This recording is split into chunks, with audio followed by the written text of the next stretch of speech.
Welcome. Social Science, Chapter 5, Part 1, Ancient Dynasties of South India.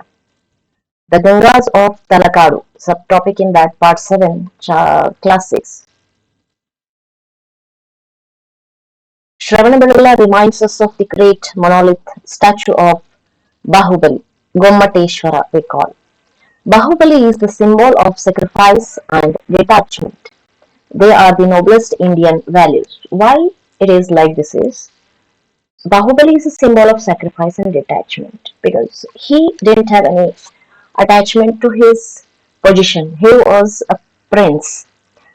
His elder brother fought with him for that kingdom, but he was not fond of that kingdom. He was very much detached to that kingdom, even though he had all the facilities the king would have. He was not attached to those facilities. That's why he left his kingdom and he became the Zain Tirthankar. That's why these were sacrifice and detachment are the values of Bahubali. The word Gommata means beautiful. Ishvara means Lord. Don't we feel pride when we remember that Gommateshwara statue at Shravanbelgula is tallest monolith statue in the world. It is tallest monolith statue in the world. That's why we feel proud. Such a monument is there in India. Not only that, it is 1000 years old. The height of the statue standing majestically atop the hill. On the top of the hill, it is standing. Dodda Betta it is called. That mountain is called Dodda Betta. That is 17.4 meter. That is 58 feet is the height of that hill. The credit of getting this statue sculpted and erected goes to Chaundaraya. Chaundaraya is not the Shilpi of that uh, statue, but he's the king. He is the elder brother of Bahubali, a minister of the king Rachamalla IV of Gangas. He is from Ganga dynasty. There is an interesting story about erecting of Gomata statue. Why this Gomata statue? There is some story about this. Let's see this story. A legend of Gullukai Aji. Gullukai Aji. Let's listen to this story. She is the Aji and he is a Chavandraya king and it is Gomateshwara Murti. There is some holy stories there about three of these. What is that?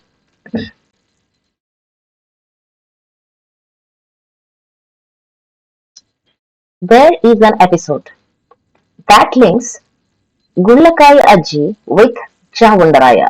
See, this is the statue available on the same betta where the Gomateshwara is there. This statue is Gullakai Aji statue. I'll show you. Golakai means brinjal, round brinjal. That is there in her hand. Why it is called Golakai or the brinjal name came here is this is the statue of the Chavundaraya.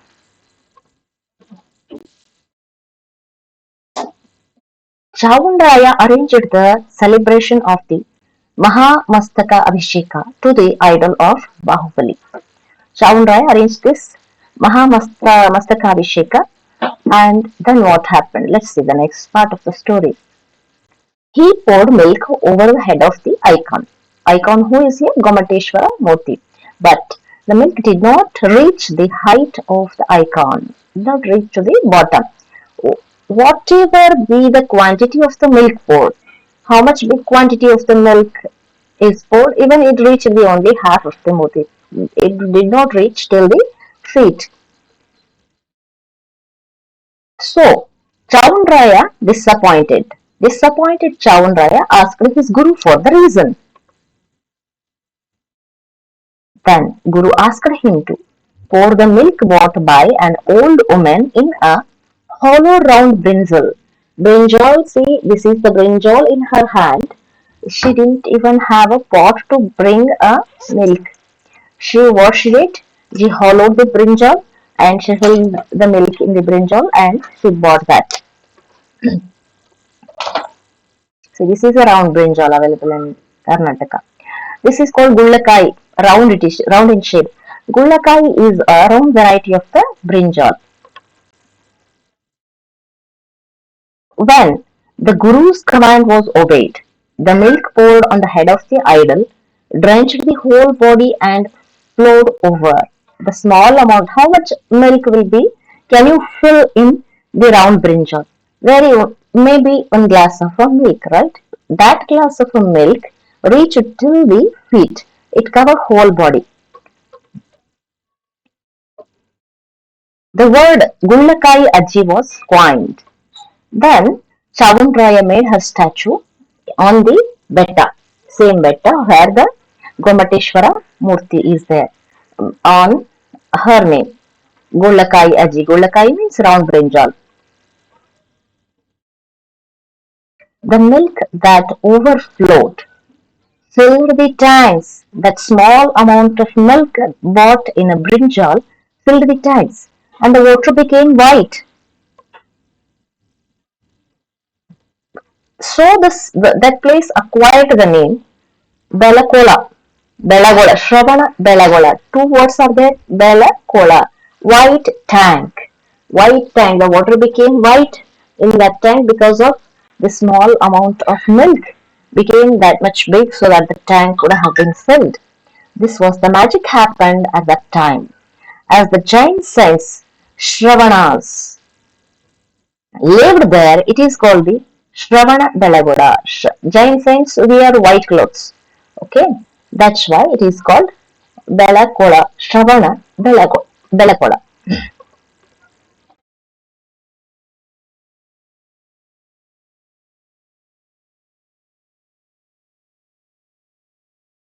The statue of Gullakai Aji can be seen on the big hill. This is statue of the Gullakai Aji.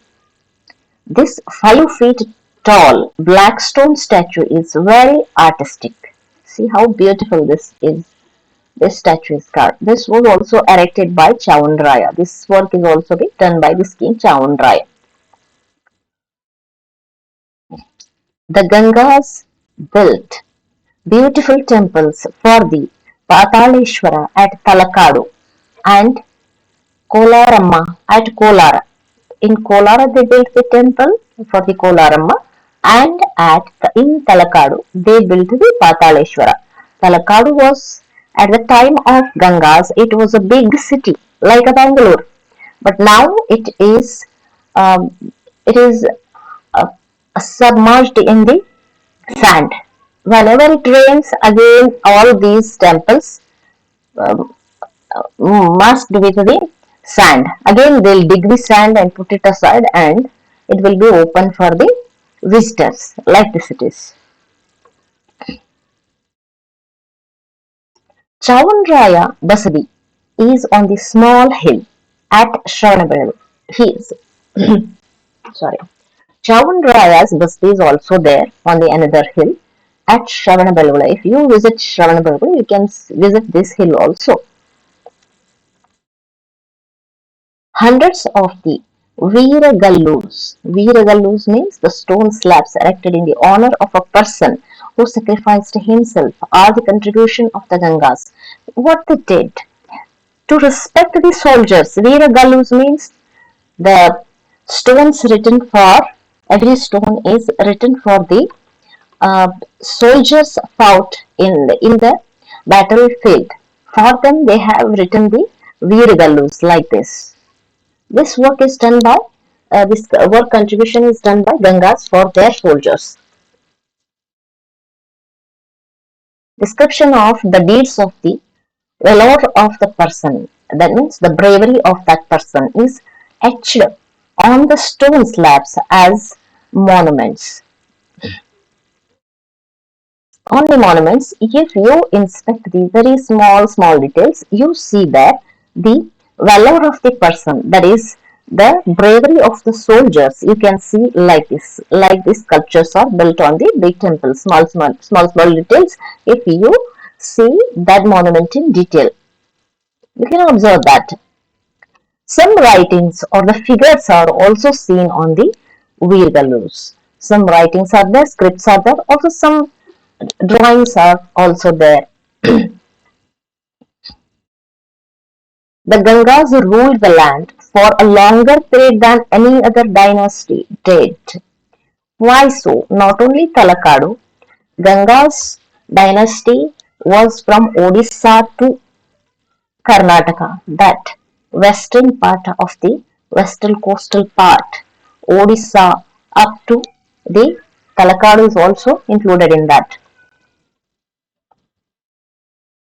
Talakadu in Mysore district was their capital. It was their capital city. But from here, their dynasty was. I'll show you. See, this is Talakadu. Okay, like this, their empire were above this. Odisha also covered in that. These are called the Gangas. Their dynasty was so much spread. Small part of Karnataka. This Mysore part of Karnataka was ruled by Gangas.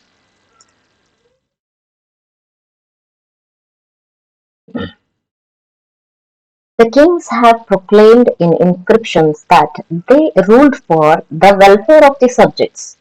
They ruled all these parts, not for themselves. This was written here. You can see here.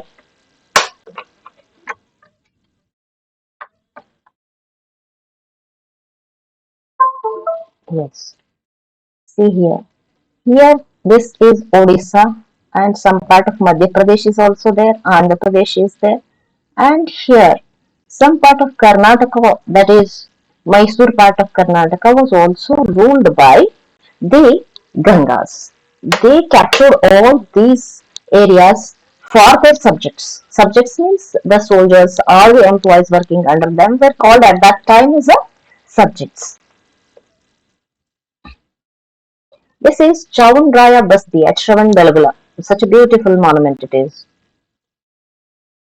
Then Durvinita was the most famous of the Ganga kings. After that, Durvinita was the king who is the most famous among the Gangas. Edicts describe him as an equal to Sri Krishna. He was so much powerful that he is equal to Sri Krishna. Himself a great scholar, Durvinita was patron of scholars. He was one of the great kings of South India.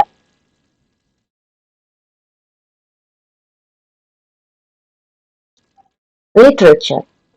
Literary work in Sanskrit. Gangas have literary works in three languages. This is Sanskrit. Sanskrit don't have any script, but Hindi Devanagari script is used for Sanskrit. Okay. After that, this is ancient Prakrit language. Prakrit language is called. The letters are like this. See here. And after that, they worked on the Kannada literature also. Here, Kannada letters are like this. The kings themselves wrote books. Chawandaraya wrote Chawandaraya Purana, one of the significant works in Kannada prose. Please subscribe my channel, hit the bell icon and save the playlist. Thank you very much.